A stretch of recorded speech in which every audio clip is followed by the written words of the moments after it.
Καλώς ήρθατε ξανά στον κήπο μου. Σήμερα θα σας δείξω πώς εξελίσσεται το project που ξεκίνησα πριν από περίπου έναν χρόνο. Όταν πήρα αυτόν τον κήπο, η εικόνα ήταν τελείως διαφορετική. Το χώμα σε πολλά σημεία ήταν βαρύ, ξερό και φτωχό σε οργανική ύλη. Υπήρχαν γυμνά σημεία, παλιά ξύλα, παρατημένα παρτέρια και αρκετή δουλειά για να ξαναζωντανέψει ο χώρος. Από την αρχή, ο στόχος μου δεν ήταν απλά να φτιάξω έναν όμορφο κήπο. Θέλω να δημιουργήσω ένα ζωντανό οικοσύστημα. Έναν κήπο που κάθε χρόνο θα γίνεται πιο γόνιμος. Θα συγκρατεί περισσότερο νερό, θα αντέχει καλύτερα στη ζέστη και θα χρειάζεται όλο και λιγότερη παρέμβαση από εμένα. Γι' αυτό χρησιμοποιώ συνεχώς φυσικά υλικά.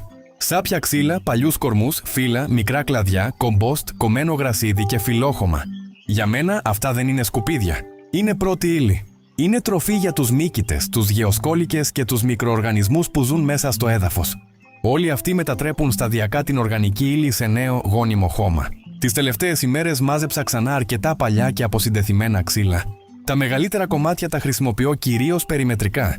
Κλείνουν τα κενά, δημιουργούν φυσικά όρια και ταυτόχρονα συνεχίζουν να αποσυντίθενται. Ακόμη και το γκαζόν αποτελεί μέρος του ίδιου συστήματος. Μετά τη ζέστη και την ξηρασία του καλοκαιριού είχε ταλαιπωρηθεί αρκετά. Τώρα όμως με τις βροχές και τις χαμηλότερες θερμοκρασίες η ζωή επιστρέφει. Το τριφύλι δυναμώνει και το γρασίδι αρχίζει ξανά να γεμίζει.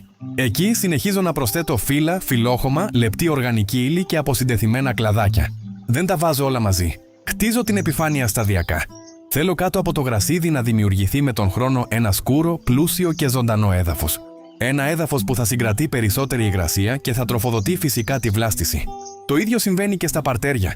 Κομπόστ, οργανικές στρώσεις, φυτική κάλυψη, βρόχινο νερό και ό,τι παράγει ο ίδιος ο κήπος επιστρέφουν στο έδαφος. Αυτός είναι ο κύκλος που θέλω να δημιουργήσω. Ό,τι μεγαλώνει εδώ, στο τέλος επιστρέφει εδώ. Τα φύλλα, τα κλαδέματα, τα φυτικά υπολείμματα και τα ξύλα δεν χρειάζεται να φύγουν από τον κήπο. Μπορούν να γίνουν πρώτη ύλη για την επόμενη γενιά φυτών.